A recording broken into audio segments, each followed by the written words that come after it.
আসসালামু আলাইকুম গাইস, কেমন আছেন আপনারা সবাই? আপনাদের জন্য আমি আজকে একটা জর্দার রেসিপি নিয়ে আসছি। প্রথম দেখুন, পোলার চালটি সুন্দর করে আমি আধা কেজি পোলার চাল এখানে ধুয়ে দিলাম। তো চালটা সুন্দর করে কলের ভিতরে রেখে ভালো করে ধুয়ে আমি আধা ঘন্টার মতন রেখে দেবো একটা জায়গায় রাইখা। তারপরে কিন্তু দেখুন এদিকে চুলায় গরম পানি বসাইছি। আবার গরম পানিটা যখন বলকায় আইছে তখন আমি কিন্তু চালটা দিয়ে দিলাম এখানে। তো চালটা দিয়ে এখন সুন্দর করে একটু লাড়া দিয়ে দিলাম যাতে সুন্দর মতন চালটা হয়। তো আমি এদিকে একটু লবণ দিলাম স্বাদ মতন, যাতে চালটা একটু হালকা নুনতা হয় এই জন্য। তো চালটা ডাইকা দিলাম। যখন চালটা হয়ে গেছে অর্ধেক, মানে দাদা শক্ত আছে, তখন আমি এখানে সুন্দর করে চিনিটা দিয়ে দিলাম। ফ্রাই প্যানের ভিতরে চিনি দিয়ে দিয়েছি আমি এখানে আধা কেজির ভিতরে 2 ডিব্বার মতন, মানে 2টা কাপ দিয়ে দিছি। দিয়ে কিন্তু চিনিটা যখন সুন্দর করে শিরা হয়ে গেছে তখন এখানে ঘি দিয়ে দিলাম। ঘিটা দিয়ে তারপরে কিন্তু আমি দেখুন এখানে কলার চালটা দিয়ে দিলাম।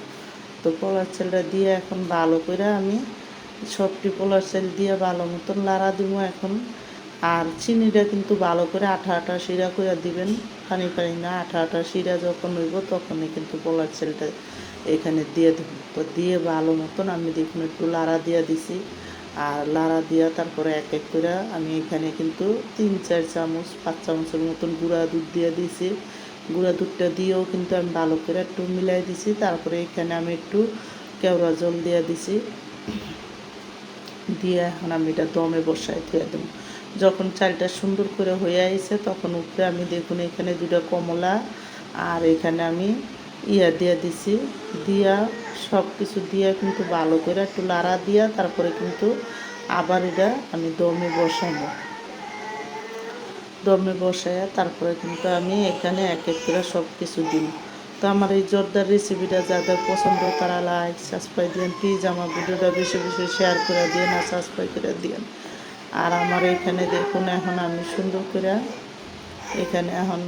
মতন করে কিন্তু আমি দেখুন জর্দা কালা দিম। আর আমি এদিকে 2টা কমলাও কাটটা দিয়ে দিছি, সুন্দর একটা ফ্লেভারের লেগে কলমা দিছি। যখন দেখছি শক্ত, মানে সুন্দর মতন চালটা অর্ধেক হয়ে আইছে, তারপরে কিন্তু এখানে আমি এখন মাওয়াটা দিয়ে দিই। তো মাওয়াটা দিয়ে সুন্দর করে উপরে আবার একটু ডাইকা দিলাম।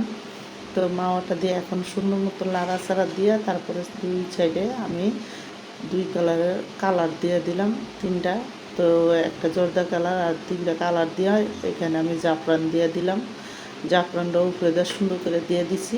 দিয়ে কিন্তু এরপরে সব কিছু কাজু বাদাম পিস্তা বাদাম সব দিয়ে দিলাম। দিয়ে এখন দেখুন যখন হয়ে গেছে তখন আমি পোলাওটি সুন্দর করে হালকা হালকা করে মিলাই দিব। মিলাইয়া তারপরে কিন্তু উপরে দেওয়া আমি এখন মিষ্টি দিয়ে দেবো। এখানে মাওয়া আর মিষ্টি দিয়ে তারপরে কিন্তু সব কিছু দিয়ে দিলাম। দিয়ে তারপরে কিন্তু দেখুন আমার রান্নাটা এখন সুন্দর মতন হয়ে গেছে। আর এই জর্দাটাও